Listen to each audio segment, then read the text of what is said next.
المصطفى أما بعد فأعوذ بالله من الشيطان الرجيم بسم الله الرحمن الرحيم والذي أرسل رسوله بالهدى ودين الحق ليظهره على الدين كله وكفى بالله شهيدا آمنت بالله صدق الله مولانا العظيم ইসলামী আন্দোলন কর্তৃক আয়োজিত অধ্যকারী জাতীয় মহাসমাবেশের সংগ্রামী সভাপতি, এদেশের জাতি ধর্ম নির্বিশেষে সকলেরই অভিভাবক, দেশের মুরব্বী, আজ দেশের যেই পরিস্থিতি, এই পরিস্থিতিতে দেশ ও জাতির সামনে উল্লেখযোগ্য বক্তব্য শুধু দেশ এবং জাতি নয়, সারা দুনিয়ার মুসলিম জাহানের জন্য যার বক্তব্য গুরুত্বপূর্ণ বহন করে, সেই বক্তব্য শোনার জন্য এবং সেই বক্তব্যকে আমরা দিক নির্দেশনা মনে করে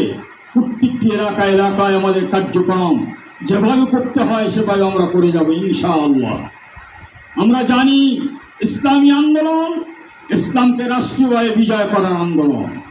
ইসলামী আন্দোলন তথা মানবরচিত সকল মতবাদ তন্ত্র মন্ত্রকে পদদলিত করে একমাত্র আল্লাহ পাকের দেওয়া রাসূলুল্লাহ সাল্লাল্লাহু আলাইহি ওয়াসাল্লামের 30 বছরের জিন্দেগিতে যেই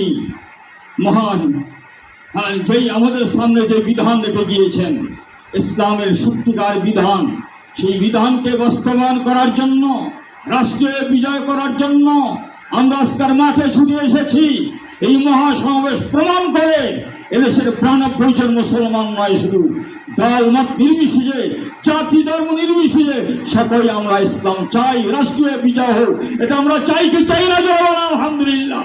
কে কে ইসলামের পক্ষে জাহাজ জায়গায় আচ্ছা গাই ভাইরা, ইসলামকে মাইনাস করে এদেশের ক্ষমতায় কেউ যেতে পারবে না, যেতে পারবে না। তাই আমরা জাতীয়ভাবে আজকের এই সম্মেলনের মাধ্যমে যে দেশের জন্য মঙ্গল, সেই ধরনের সংস্কার না করে কোনো নির্বাচনে যাওয়া যাবে না। এবং অতীতে যারা এই দেশের মধ্যে অত্যাচার, জুলুম, নির্যাতন, আজকাল দলীয়করণ সহ যত অন্যায় অপরাধ করেছে তার সুষ্ঠু বিচার, এই বিচার ছাড়া এদেশে নির্বাচন হতে পারে না। এবং নির্বাচন মানি মানুষকে ধোঁকা দেওয়া না, নির্বাচন মানি রাতের দিনের নির্বাচন রাতে না। এভাবে নির্বাচন দ্বারা কোনোদিন জনগণ তাদের রায় প্রতিফলিত করতে পারে না।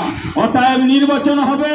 আর সেই নির্বাচনের পদ্ধতি ইসলামী আন্দোলন তুলে ধরেছে, বহু রাজনীতি দল ঐক্যমত পোষণ করেছে, সেটা হচ্ছে পিআর পদ্ধতিতে আনুপাতিক হার অনুযায়ী সংসদ সদস্য হবে। তাদের কথা, তাদের বক্তব্য দেশের সকল জনগণের পক্ষ থেকে হবে। কোন জনগণ ভোট দেবে আর তার প্রতিনিধি সংসদে যাবে না, এমন ভোট আমরা চাই না, চাই না, চাই না ইনশাআল্লাহ। অর্থাৎ পিআর পদ্ধতিতে আমরা আছি ইনশাআল্লাহ। বুঝে নিন, বুঝার মতন বুঝে ঘরে ঘরে এলাকায় এলাকায় আমরা এই পিআর পদ্ধতিতে নির্বাচনের জন্য মানুষকে বুঝাতে চাই। আমরা সেই আগের সেই সব কিছু ভুলে গিয়ে নূতন বাংলায় নূতন পদ্ধতি, আপনারা যেহেতু গণতন্ত্র ছাড়তে পারতেছেন না, এই পচা নীতি, মানুষের নীতি, এটারও সুন্দর একটা পদ্ধতি ইসলামী আন্দোলন শিখিয়েছে। যদি করতে চাও, জনগণের সকল জনগণের প্রতিনিধি সংসদে থাকবে, এটাই আমরা চাই। আল্লাহ পাক যেন সহকে আমাদের সময় মাল জানের কোরবানি করার তৌফিক দান করেন। মুহতারামা আমিরের যেই নেতৃত্ব দিবে মুহতারামা আমির, সেই নেতৃত্বের উপর 100 আস্থা রেখে আগামী আমার চলার জন্য বদ্ধপরিকর, ঐক্যবদ্ধ। আল্লাহ আমাদের তৌফিক দান করেন। আমি সংগ্রামী সাথী ও বন্ধুগণ।